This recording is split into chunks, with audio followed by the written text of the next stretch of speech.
Mga sangkay, alam nyo ba kung gaano kayaman ang ating pambansang kamao? Alam naman natin na yumaman si Manny Pacquiao dahil sa sports na boxing. Pero gaano nga ba kalaki ang binayad sa kanya bilang atleta nitong nakaraang dekada?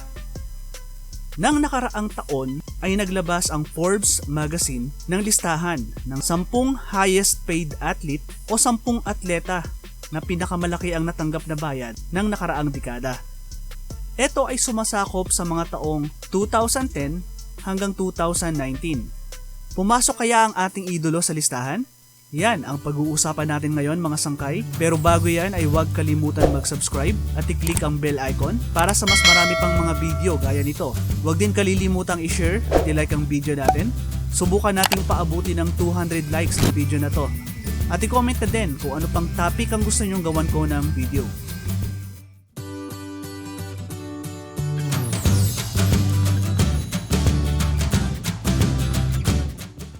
Narito ang 10 atleta na may pinakamalaking natanggap na bayad nitong nakaraang dekada ayon sa Forbes. Isang kilalang business magazine na nangangalap ng mga datos at gumagawa ng mga listahang gaya nito. Sa ika-10 pwesto ay ang F1 World Champion na si Lewis Hamilton, isang Briton na tinuturing na pinakamagaling na F1 race driver sa kasaysayan. Isa siya sa pinaka-marketable na driver o madaling maibenta na pangalan sa racing, kaya maraming brand ang lumalapit para lamang i-endorso niya. Isa na nga dito ang Tommy Hilfiger, isang sikat na American clothing company. Maliban sa mga panalo sa karera, ay malaki din ang kinikita ni Hamilton sa endorsement. Sa loob ng isang dekada, ang naibayad na kay Lewis Hamilton ay $400 million o mahigit sa 20 billion pesos. Sa ika-9 na pwesto ay ang basketball player na si Kevin Durant. Isa sa pinaka-pinag-usapang atleta nitong mga nakaraang taon dahil sa desisyon niyang lumipat sa Golden State Warriors, kung saan nanalo nga siya ng 2 championships at Finals MVP awards. Sa totoo lang ay maituturing na underpaid o mas mababa ang nakukuhang pera ni Durant noong nasa Warriors pa siya dahil madami silang star player na kailangang bayaran ng malaki. Gaya na nga lang ng superstar na si Stephen Curry. Pero hindi ito naging hadlang upang tumaas ng 400% ang kinita ni Durant mula sa kanyang sweldo at endorsement. Pumirma siya ng 4 na taong kontrata para sa Brooklyn Nets na nagkakahalaga ng hanggang $164 million o 8.3 billion pesos. Sa loob ng isang dekada, ang naibayad na kay Kevin Durant ay $425 million o 21.5 billion pesos. At sa ika-8 pwesto ay ang ating nang maipagmamalaking kababayan, ang kaisa-isang boksingero na nag-champion sa 8 division ng professional boxing at napili na Fighter of the Decade for the 2000s ng BWAA o Boxing Writers Association of America, ang ating pambansang kamao, Manny Pacquiao. Alam nyo ba na ang laban ni Manny kay Floyd Mayweather ay ang best-selling fight sa kasaysayan ng boxing na nakakuha ng 4.6 million pay-per-view buys. Sa kabuuan ay meron ng 24 pay-per-view na laban si Manny. At ang mga ito ay nakakuha ng 20 million buys at kumita din ng tantyang 1.25 billion o 63 billion pesos. Napabilang ba kayo kung ilang mga zero yon mga sangkay? Kaya naman hindi nakataka-taka na yumaman talaga ang ating kababayan. Kaya nga marami ding mga kapwa Pinoy natin ang gusto ngang sumunod sa yapak ni Manny pagdating sa boxing. Sa loob ng isang dekada, ang naibayad na kay Manny Pacquiao ay $435 million o 22 billion pesos. Sa ika-7 pwesto ay ang professional golfer na si Phil Mickelson. Nakilala din sa bansag na lefty dahil sa paggamit niya ng kanyang kaliwang kamay sa pag-swing sa golf. Si Mickelson ay nanalo na ng 44 PGA Tours at 5 major championships na pumapangalawa lamang kay Tiger Woods.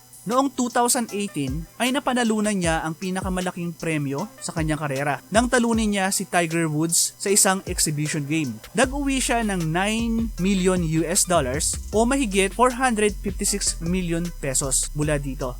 Ngunit gaya ng iba na nasa listahan dito, ang pinakamalaki pa ding kinita ni Mickelson ay sa labas ng golf course. Mas malaki nga ang kinita niya mula sa mga sponsors. Sa loob ng isang dekada, ang naibayad na kay Phil Mickelson ay 480 million US dollars o 24.3 billion pesos. Sa ika-6 na pwesto ay isa na namang professional golfer, si Tiger Woods. Kabi-kabilang iskandalo at kontrobersya ang hinarap ni Tiger Woods sa simula ng dekada. Nariyan ang iskandalo na kanyang kali-kaliwang pagtataksil sa kanyang asawa at noon nga lang 2017 ay naaresto pa ito dahil sa pagmamaneho na nakainom ng alak. Gayunpaman ay nakabalik naman ang atleta bilang isa sa pinakamagaling pa din na golfer sa buong mundo. At noon ngang 2018 ay napanalunan niya ang PGA Tour, ang kauna-unahan niyang panalo sa loob ng 5 taon. Noon namang 2019 ay napanalunan niya ang The Masters, ang kauna-unahan niya sa loob ng 11 taon. Ang totoong nagpalaki ng kita ni Woods ay ang endorsement. Isa siya sa may pinakamalaking kita sa mga atleta pagdating sa endorsement. Sa loob ng isang dekada, ang naibayad na kay Tiger Woods ay 615 million US dollars o 31.2 billion pesos. Sa ika-5 pwesto naman ay ang Swiss professional tennis player na si Roger Federer, na kinikilala bilang pinakamahusay na tennis player sa kasaysayan. Sa edad na 38 ay nalalapit nang matapos ang karera ni Federer sa sport na tennis. Pero nagawa pa din itong mag-number 1 sa ranking noong 2018 sa kabila ng kanyang edad. Siya ang pinakamatandang player na nakagawa nito. Sa kabuuan ng karera ni Federer, ay kumita na ito ng 124 million US dollar o 6.2 billion pesos. Pero ito ay maliit lamang kung ikukumpara sa mga kinita niya sa mga appearances at endorsement. Siya ay kilalang endorser ng Credit Suisse, Mercedes-Benz at Rolex. At noong 2018 ay nakipag-partner din sa kanya ang Japanese brand na Uniqlo sa halagang 300 million US dollars o 15.2 billion pesos sa loob ng 10 taon. Sa loob ng isang dekada, ang naibayad na kay Roger Federer ay 640 million US dollars o 32.4 billion pesos. Sa ika-4 na pwesto ay ang pinakamahusay na basketball player ng kanyang henerasyon, si LeBron James. Ang Pilipinas ay kilalang basketball country, kaya di na ako magtataka kung kilala nyo si LeBron, mga sangkay. Marami nga ang nagdidebate kung sino nga ba ang GOAT. Hindi po kambing ang tinutukoy ko, mga sangkay, kundi greatest of all time pagdating sa basketball. Syempre, hindi mawawala ang pangalang Michael Jordan pag GOAT na ang pinag-uusapan. Pero madami din ang nagsasabing dapat ay si LeBron na ang tawaging GOAT ng basketball. Kayo, mga sangkay, sino para sa inyo ang GOAT o greatest basketball player of all time? Ilagay lamang sa comment ang sagot nyo, mga sangkay. Pero pag-usapan natin ngayon ang kinita ni LeBron ng nakaraang dekada. Malaki ang kinita ni LeBron sa paglalaro ng basketball na umabot na sa 270 million US dollars o 13.6 billion pesos. Pero gaya nga ng ibang mayayamang atleta ay mas malaki ang kinita ni LeBron sa endorsement. Sa katunayan, siya ang pinaka-nangungunang NBA player pagdating sa endorsement. Bukod dito ay meron din siyang sariling production company, ang Spring Hill Entertainment, at media company na Uninterrupted. Madami ding investment si LeBron gaya ng Ladder, isang health and wellness app, at investor din siya ng Blaze Pizza. Sa loob ng isang dekada, ang naibayad na kay LeBron James ay 680 million US dollars o 34.5 billion pesos. Sa ika-3 pwesto ay ang Argentine footballer na si Lionel Messi, na isa sa tinuturing na pinakamahusay na player sa kasaysayan ng football. Mga sangkay, alam kong hindi ganon kapopular ang sports na football sa Pilipinas. Pero alam nyo ba na ito ang pinaka-popular na sport sa buong mundo? Tinalo pa nito ang mahal nating sports na basketball sa kasikatan. Ayon sa datos, ang football ay mayroong 4 billion fans. Halos kalahati ng mundo ay sumusubaybay sa sports na to. Kaya hindi na nakakapagtaka na ang isa sa pinakamahusay na footballer ay isa din sa pinakamayamang atleta sa mundo. Ang sweldo nga niya noong 2019 ay ang nanguna sa pinakamataas na sweldo sa kahit ano pang sports na umabot ng 127 million US dollars o 6.4 billion pesos. Ngunit hindi pa din nakaiwas itong si Messi sa iskandalo. Noong 2016 ay nahatulan siya sa kasong tax fraud o intentional na di pagbabayad ng buwis. Ang kanyang 21 buwan na sentensya ay naibaba na lang sa pagbabayad ng 250,000 US dollars o 12.6 million pesos na multa. Sa loob ng isang dekada, ang naibayad na kay Lionel Messi ay 750 million US dollars o 38 billion pesos. Sa ikalawang pwesto ay ang Portuguese professional footballer na si Cristiano Ronaldo. Gaya ni Messi, tinuturing din si Ronaldo na pinakamahusay na footballer sa kasaysayan. Sa katunayan nga ay isa sa pinakaaabangang rivalry o kompetensya sa mundo ng football ay ang rivalry na Ronaldo laban kay Messi.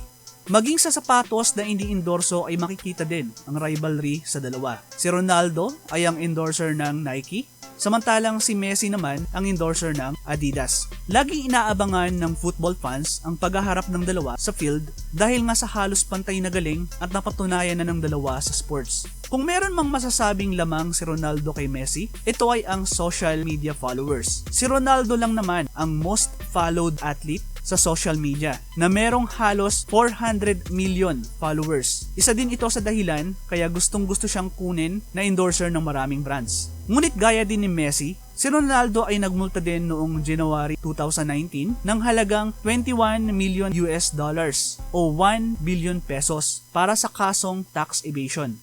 Sa loob ng isang dekada, ang naibayad na kay Cristiano Ronaldo ay 800 million US dollars o 40.6 billion pesos.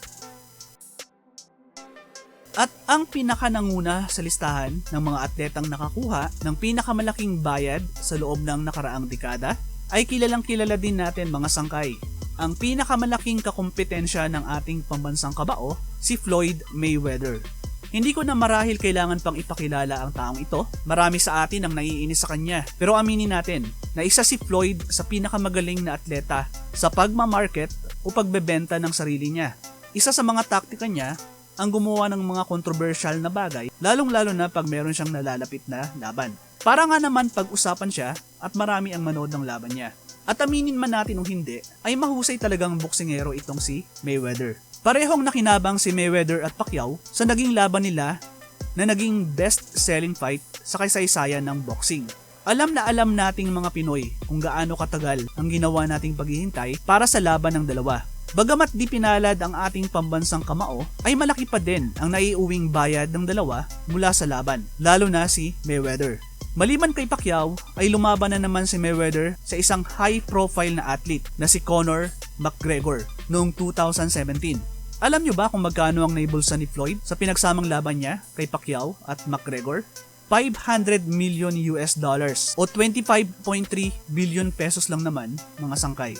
Sa loob ng isang dekada, ang naibayad na kay Floyd Mayweather ay 915 million US dollars o 46.4 billion pesos. At yan nga mga sangkay, ang listahan ng 10 atletang may pinakamalaking nakuhang bayad ng nakaraang dekada. Nakakatuwa at nakaka-proud lang na nakapasok ang ating kababayan sa listahan. Sino ba naman ang mag-aakala na ang batang natutulog lang sa karton sa lansangan ay isa na ngayon sa pinakamayamang atleta sa buong mundo? At dito na nagtatapos ang ating video. Sana ay nagustuhan nyo mga sangkay. Gagawa pa ako ng maraming video gaya nito. Kaya siguraduhin nyo mag-subscribe at i-click ang bell icon para alam nyo agad kung nailabas ko na ang sunod na video ko. Ilagay nyo din sa comment kung ano pang topic ang gusto nyong gawan ko ng video. Hanggang sa muli mga sangkay. Thank you for watching.